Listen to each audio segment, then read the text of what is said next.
Welcome to This Must Be the Place. I'm your host, Alo Galinsky. Each week, I'll uncover what's happening in Sonoma County, diving into the hidden gems and quirky corners. I'll be interviewing some of our local legends, as well as people you didn't know you need to know, all through the eyes of a craft beer enthusiast living in wine country. Join me as we explore one sip, one story, and one adventure at a time, and together we'll find out why this must be the place. This week, we're festival bound. There are so many fantastic festivals to kick off the fall season in Sonoma County. And our first stop is at the Petaluma River Craft Beer Festival, happening Saturday, September 13th on Water Street in downtown Petaluma from 1 to 5 p.m. And yes, this is right in my wheelhouse as a craft beer enthusiast, in case you're wondering. Here to talk with me about the festival is John Burns, co-chair and longtime member of the Petaluma Valley Rotary Club, one of the incredible organizers of this event now in its 11th year. Last year was its biggest yet, and I'm curious to know just what is going to make the fest build on last year's success. Welcome, John. It's fantastic to have you. Thank you for having me. I'm a huge craft beer aficionado. I can't wait to get down to the nitty-gritty, but let's start off with the most important aspect, the setting. What's Petaluma's connection to craft beer? Why did you choose this as a showcase event for the city? There's a lot of craft beer lovers in Petaluma, and the setting that we have is right alongside the Petaluma River. Downtown, we're the only user of the promenade that was put in many years ago, so the setting is perfect. The craft beer concept came about because our founder, Libby Fitzgerald, was a member of the Economic Development Board for the county, and she authorized a report back in 2013 that showed that craft beer is very popular. And so we decided to partner with the Chamber of Commerce and use this as our main fundraiser for the year. That sounds fantastic. It also comes right on the heels of Oktoberfest. So I always think fall is one of the best times of the year for beer, and it's a great way to kick off what I call fest season. So, Sonoma County is, of course, synonymous with wine country, but why should we also think of it as beer country? You touched on it a little bit.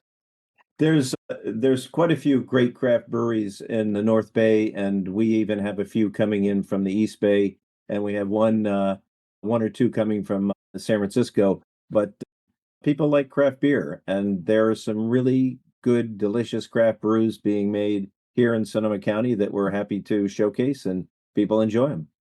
Is there one or two breweries that stick out as your favorites around Sonoma County?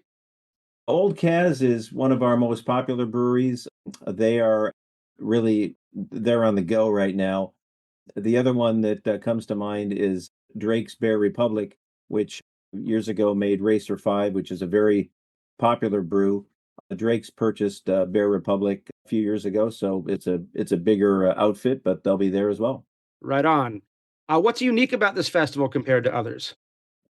We're very Petaluma centric. It's because it's a fundraiser that helps a lot of big needs in Petaluma.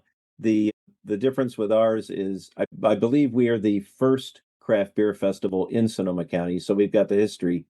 Petaluma certainly has a history, but we also got great food from about 9 or 10 different restaurants in Petaluma. And we also have some great music that is going to be actually a lot of fun to hear. We've got Batacha, which is Sonoma County's most popular Latin band.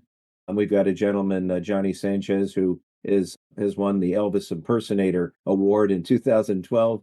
But he's also going to be doing Garth Brooks this year. So he's got a twofer.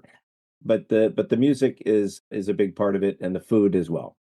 So digging into that a little bit, what's your best advice to navigate the event? There's 11 years of it going on now. You've probably attended as well as organized a handful of those. There's so much delicious beer and food to enjoy. What are your top tips for navigating this event? It's not a gigantic event. We've got 21 craft breweries, 9 or 10 food vendors, and it's not too big to handle. But everyone that gets a ticket will also have access to a site map showing them where each booth is located, where to get water to hydrate, where to find good food. And so there'll be easy ways to navigate it in downtown Petaluma. Yeah. And it looks like everybody gets a little souvenir tasting glass as well, which I always think is a fun part of an event. You're not just getting a little plastic regular cup. You're getting something that you can also take home with you after the fact if you like, and kind of commemorate the fact that you're at this festival. Exactly. And the memories will also last. Are there any new or emerging breweries you're particularly excited about? I know there's a couple that you said might be new this year. Well, we got Del Cielo is a new brewery, and they've got some really good brews. And we're also featuring for the first time ever the Goat Rock Cider Company, which is in Petaluma. And last year we had cider offering from Humboldt Cider, and people really like that. We also have Hoochah Hard Kombucha. So if craft beer is not your thing, we've also got these other libations that I think will be of interest to the participants. It seems like you're following in the footsteps of what a lot of craft breweries are doing right now to kind of adapt and survive, is that people want a place to go where there's not just beer available. So even at a beer centric festival, it's good to be able to branch out and have different offerings, kind of grab that audience and give people a taste of something else that they may have been or may not have been exposed to. Absolutely. And the key thing is we want to make sure everyone has a wonderful time, and that's why we have that variety offering. What type of beer guy are you? If you were sitting back with a beer at the end of the day, what would be your go-to style or beer? I'm a Pilsner guy. You're a Pilsner guy, right on. I like the Trimmer Pils from Berkeley, and also North Coast Brewing has a great Pilsner. We just featured Scrimshaw Pilsner on our debut podcast episode a couple weeks ago, so that's one of my favorites. It's a classic out here. Going off of that, I noticed online there isn't necessarily a beer list available, so people can't preview what is happening at the festival, beer and drink wise. But do you have any recommendations, any insider knowledge for specific beers or styles to try at the festival, Pilsner or otherwise? We invite the participants to bring what they feel is a good variety of beer, and they typically have two, sometimes three different offerings. We don't mandate that they bring anything special, and we do that expressly because we want the variety that they're offering. Typically, they bring their best wares, and they understand that that's the best way to familiarize people with what they have to offer. That's awesome. I mean, it's cool to be able to see what different breweries bring in. I'm sure there's something different year to year too. It's not always the same two or three. As you said, you've been doing this for 10 years now. So beer styles and breweries evolve, and it's a kind of great to get a pulse on exactly what's happening with each brewery. What would you sum up the vibe of this festival in a few words? It's a terrific community gathering. The music is great. The beer is great. The people that come are there to enjoy and support the community. They realize that they're trying new beers, they're having good food, but they're also going to be having a good time, and through it all, they're supporting the community. And I know this event supports a couple local organizations. Do you want to touch on those that the Petaluma River Craft River Fest supports? Absolutely. The Petaluma Valley Rotary Club has traditionally helped the COTS homeless shelter. We've also helped young people that have specific needs. We have lots of senior programs. We have a Christmas event where we gather homeless families and their children for a Christmas gathering with Santa Claus, and that's probably the one that touches the heart the most. We also have mini grants to scores of local teachers who are needing help on everything from funding field trips to getting supplies they need to help make sure that they've got the best for their kids. One more question for you here about, you touched on the music a little bit, and are there any other special events, workshops, anything else taking place during the festival other than the merriment of beer drinking and camaraderie that's going on? We don't have any workshops. It's basically there for people to enjoy the beer, the food, the music, the community, and raise glasses to toast the Petaluma community. We do have a raffle as well, and there'll be some good offerings there. But again, we're trying to support Petaluma, and that's the way we do it. And I think beer and community go hand in hand. It's one of those reasons that I fell in love with the beer world, having worked in it professionally a little bit myself. Why should folks come out and support this event? It's a lot of fun. It's if you like good beer, if you like good food, if you like good music, and you like gathering with other friends and family, people always have a blast. There's sometimes they start impromptu dancing to the band. That's cool too. As I said, it's not a gigantic festival. We usually have about 1,000 people total. So if you like to gather and not have too much on the plate to navigate, and you enjoy good beer and good food and good music, this is the place to be. And afterwards, for the people still looking to continue their day onward, where would you recommend within walking distance going out in Petaluma after the festival and hanging out, supporting, and otherwise? Well, the place that people generally go is the Crooked Goat Brewery, which is only a few blocks away. That's where they close out their day. So that's where the after party is happening. You heard it from John Burns here first, everyone. Sounds like an event that I can't wait to attend myself. I think I'm going to clear my calendar for Saturday, September 13th, and experience my first Petaluma River Craft Beer Festival. John, is there anything else you want to end with before we sign off here? Other than we'd love to see you there and you have a good time. Right on. Well, you heard it from John, everybody. Get on down to Petaluma Water Street on the 13th, and we will catch you on our next episode. Thank you so much. Cheers. Our next fest we're set to talk about is the Railroad Square Music Festival coming up on Sunday, September 28th. Entering its 10th year and with 5 whole stages, it's sure to be a rockin' time.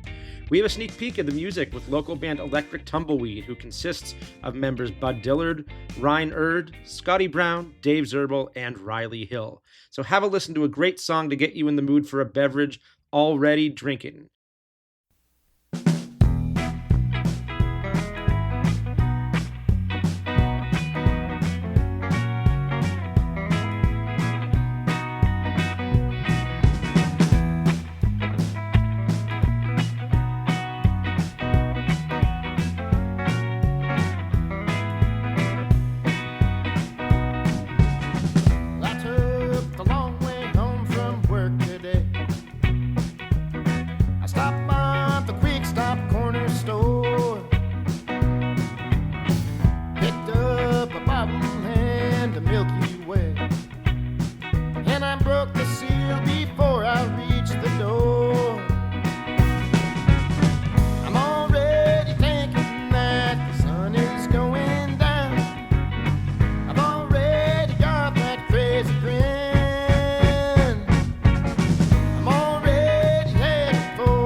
Song, but sometimes a song just writes itself. One day you're here and then the next you're gone. Just memories left on the shelf. Already thinking that the sun is going down. Already got that crazy grin. I'm already headed for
Fest season is well underway in Sonoma County, and I am here with the founder of a fantastic music festival in Railroad Square, Josh Windmiller, the founder of the Railroad Square Music Festival, coming to Santa Rosa in late September. Josh, thank you so much for being here with us. Thank you. Thank you so much. I'm really glad you're doing what you're doing. Tell us about the upcoming festival and what inspired you to put it together in the first place. This has been in the running for about 8 years now, correct? Well, yeah, this is actually going to be our 10th anniversary. COVID kind of messed with all the counting of Sure. years, kind of, but we started it in 2015. It was me and my friend Susie Dugan, and so we decided to start it in 2015 in Railroad Square. The reason why we chose that location was because we had an event called the Handcar Regatta 2007, and it went on for a few years. And it really was an explosion for Santa Rosa arts. And it was down there in Railroad Square. People were making cars and taking them on the tracks. And I was the music director for it. So I had a love for that place. I knew the community had a big love for that neighborhood, and we wanted to do something special and lasting there that had music central, that was not genre specific, that could really embrace different styles and cultures and show what Santa Rosa is and what it could be if we support the arts. So it's totally free. It's down in Railroad Square. You can take a train there. You can park at the mall. Easy to get to. We kind of wanted to make the kind of music festival that you could stumble into by accident. And there are 5 stages of music, 30 acts this year. We kind of grow every year, and then we pull back here and there, and just are always trying to craft it into the best experience. But they're all regional acts, various styles, and you're going to go there and not just have a great time, but you're going to find your next favorite North Bay performer as well.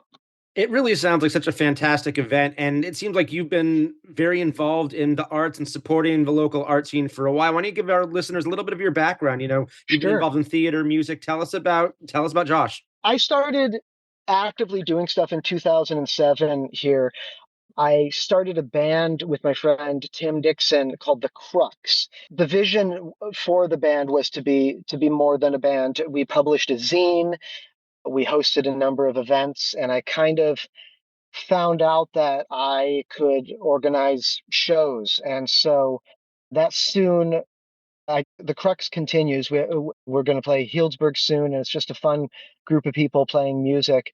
The production side of things has spiraled into other projects. I had something called the North Bay Hootenanny, which was kind of an Americana themed production group that was really about building community and putting on events. I did that. I became the music booker, music director, I guess, for Rivertown Revival. I was booking shows all over. Hot Monk, Last Day Saloon. I worked with a group called Second Octave, which is a music booking management, that and event production and media. It was like a whole.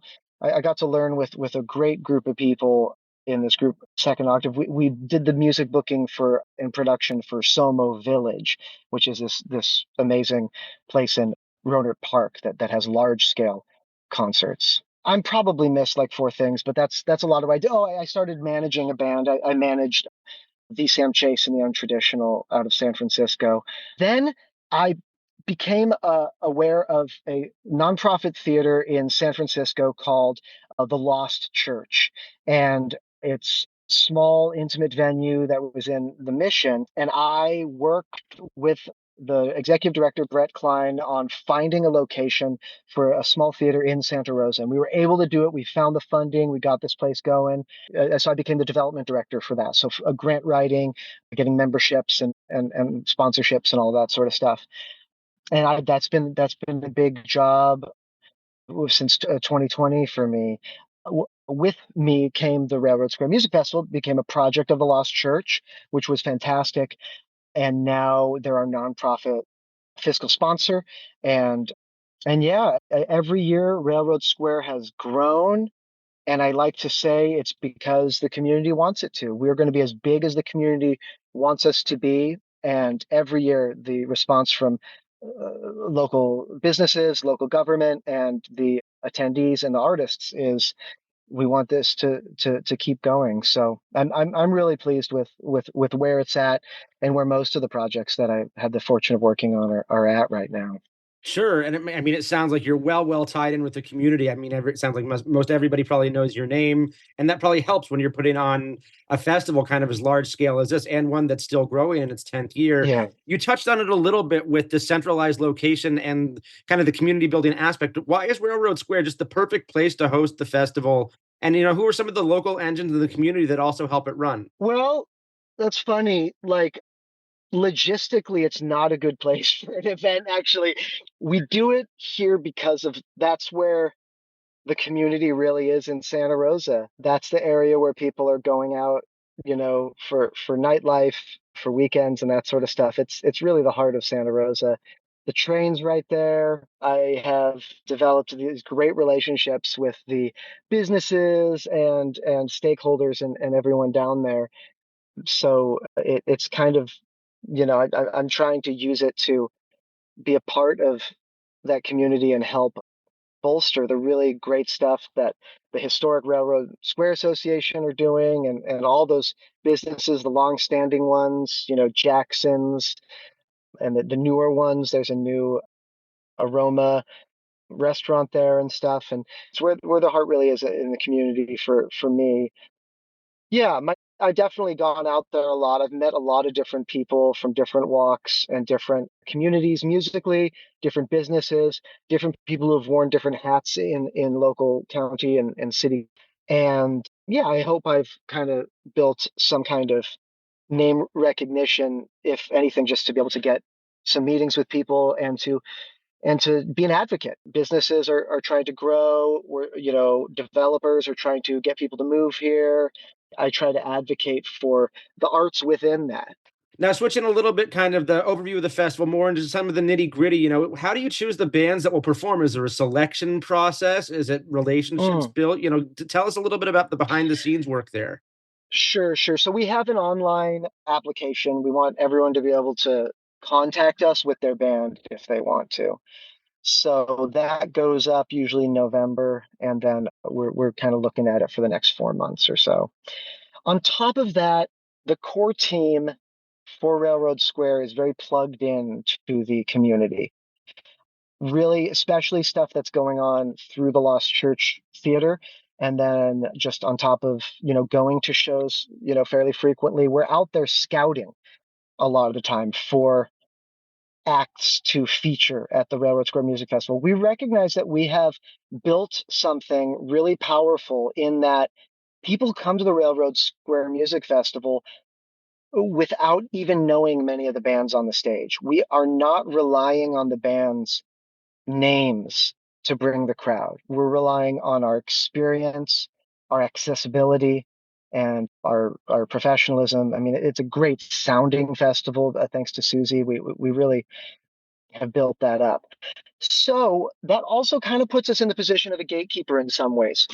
Who gets to play Railroad Square Music Festival? Who's going to be in front of these 6,000 people, spread across different stages, And so what we try to do, we've worked with some consulting to make sure to kind of look for blind spots in our booking, but we try to represent different communities, from the house show community, Latin music community, Spanish speaking, BIPOC communities, queer communities, country, and try and get a good age demographic. Some of the older guard and some new ones.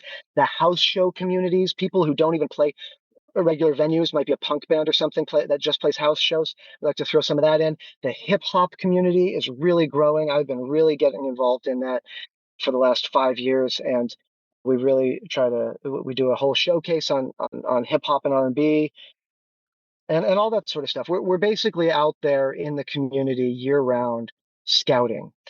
But yeah, but we urge people to reach out. There's also contact on the website. I'm happy to talk to any artist in the area. I mean, I just be frank with people. There are only so many spots, and we have a lot of things that we're trying to consider when we're booking something. So, but just keep going, just keep at it, keep talking, keep inviting, invite me to shows or anyone on the team, and we'll try and make it as much as we can. We want this to be as representative of the community as possible. Well, it sounds like you certainly dig into diverse communities and try to have as an eclectic or diverse lineup as you possibly can because it attracts that many more people from the community. Why don't you Yeah, tell us a little bit about this year's lineup? I think nearly every act is there for the first time. But we've got all sorts of stuff. So, like I said, we have 5 stages. Big stage, the Stan Roy stage on 4th Street, has a very interesting this year. We have groups like Africali, Sleeves, who puts on a whole kind of dance show slash singing, rapping, and stuff like that. Sleeves is fantastic. We've got mariachi, the Luther Burbank Center's mariachi class there, so it's youth mariachi.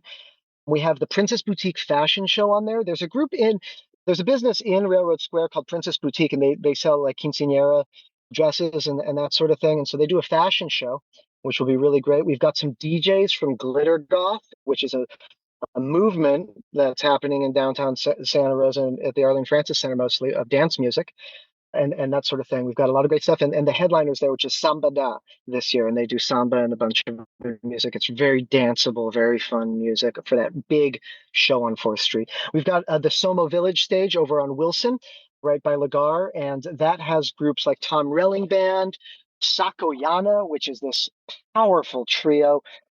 We've got a singer-songwriter showcase that we just started last year where we do 2 rounds of singer-songwriter showcases, each one featuring 3 artists. We've got folks like Sabie there, really excited for that. Sorry Not Sorry, Twin Souls, a lot of great acts. Dave Hamilton. And then that stage is ending with Electric Tumbleweed, which is a great band we've been wanting to get for a long time. We have the Neanderthal Records stage right there by the depot. It's the R&B hip hop showcase with folks like Nico Otis and Mr. Bam, formerly DJ Radioactive, really prominent in the community. And we've got a youth punk group called Punked Out Pretty there, and a bunch of other fantastic acts over there. And then we have our newest kind of addition. We started it last year, is the Electric Railroad Station, which is all dance music, house music of various kinds with 6 different DJs, and that's going to be right near the train stop. Lots of great stuff.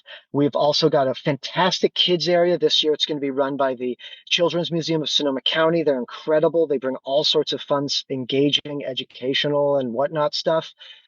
It's great. We've got food vendors. We have beer, wine, and now this year we have cocktails for the first time from Griffo, but we have beer from Moonlight Brewing and wine from Rodney Strong. We've got a whole sea of crafters and people that we've built up relationships over the years selling all sorts of beautiful handmade arts. And then, of course, there are all of the brick and mortar shops right there in Railroad Square. And we urge you to go check it out, pop into them to get some food or a drink or just buy something. And that's it. I mean, it's about 4 blocks or so. It's beautiful. You can spend the whole day there. There's shady spots. You can always go inside to beat the heat and then hop back out and see some more music. It goes from noon to 7, and it's just nonstop. We start at right on noon. We start with a beautiful land acknowledgement from Joe Salinas from Sonoma County Pomo Dancers, and that just starts us off with a beautiful energy. If you could sum up this event in 3 adjectives, give us 3 strong adjectives to sum up the entirety of the day of celebration of music in Railroad Square. Okay, I'd say it's grassroots, it's inspiring, and I'd say it's diverse. I'd say whatever style you're into, if we don't have it this year, we'll probably have it next year. Well, there you have it. Grassroots, diverse, and inspiring. 3 great reasons, if you don't already have one, to get down to Railroad Square on the 28th. What are you hoping the audience will take away from the event as we wrap up here? What are you looking for them or hoping that they'll take away? That I want you to leave with your new favorite band, or your new favorite act locally. What we're doing is taking what exists in Santa Rosa and in Sonoma County We're polishing it up a little bit and we're putting it out there for you. This stuff is happening every weekend in the area. These acts are incredible and they're working hard throughout the year. And if I can hope for one thing, I'd like folks out there to find, one act that they're going to go and see or follow for the rest of the year. And then, of course, just all the stakeholders and the folks in the neighborhood, the city. I want it to be beneficial for the beautiful city of Santa Rosa. Well, if those aren't good enough reasons, folks, I don't know what is. It sounds like Josh has a fantastic day planned for us with some amazing music acts. Josh, before we leave here, is there anything else about the day of the festival? Anything else people should know before heading on out? People always ask about parking, and usually the best parking's over by the mall, or you can ride the train in, which is great as well. So we want to make this as accessible as possible. Please feel free to reach out. Check out the lineup at railroadsquaremusicfestival.com. And yeah, come for the full day.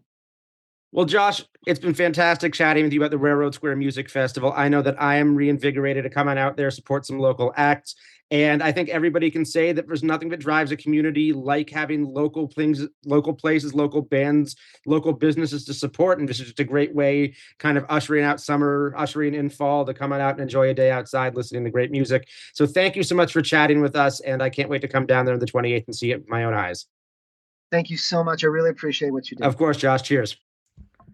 Next up from the Electric Tumbleweeds is their Lonesome LA Cowboy. Then get ready to stick around, kick back, and crack one open. I'm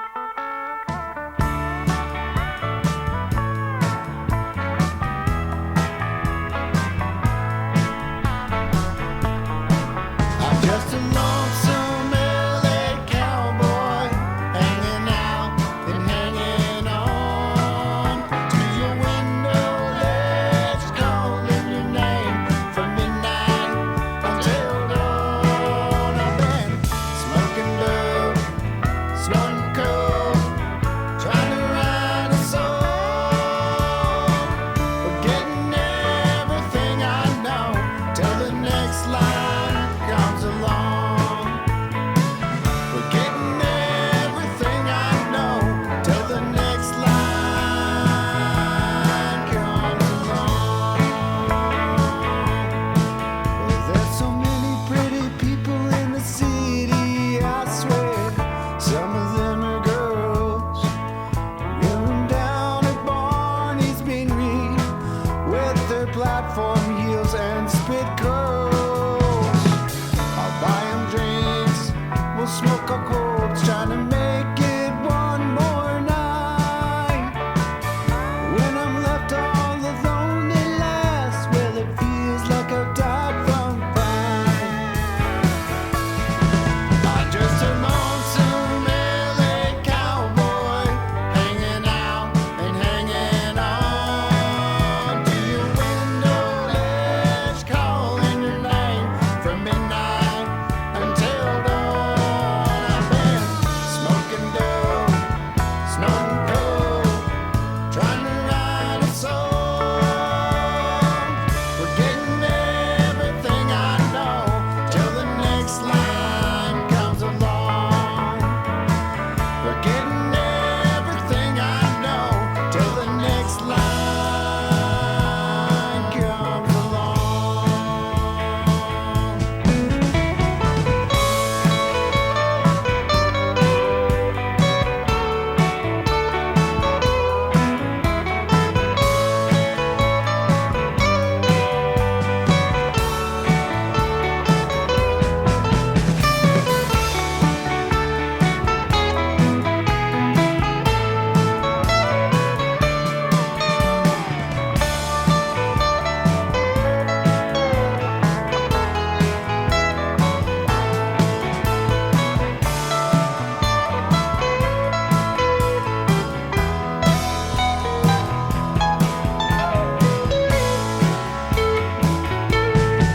Well, I know Chris and Rita and Marty Mole are meeting at the Troubadour. We'll get it on with the joy of cooking while the crowd cries out for more. Around 6 o'clock this morning, I'll be getting kind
The interviews are done, which means I think it's time to crack one open.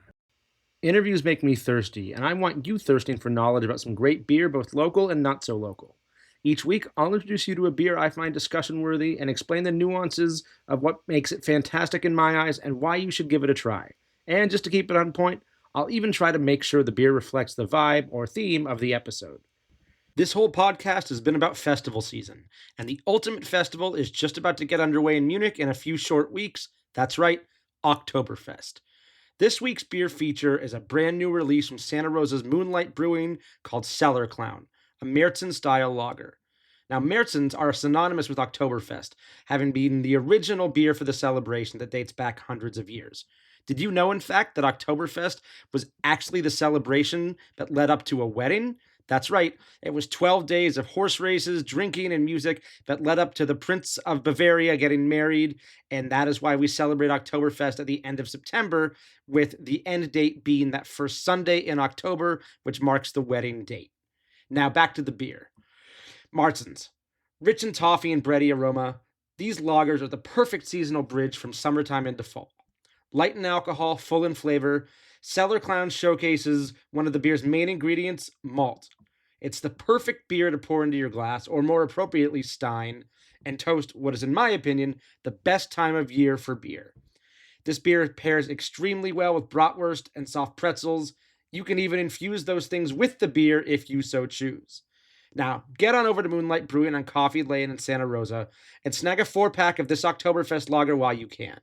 With a beer tasting this good, it's not going to last long. Cheers from your host, your craft beer concierge.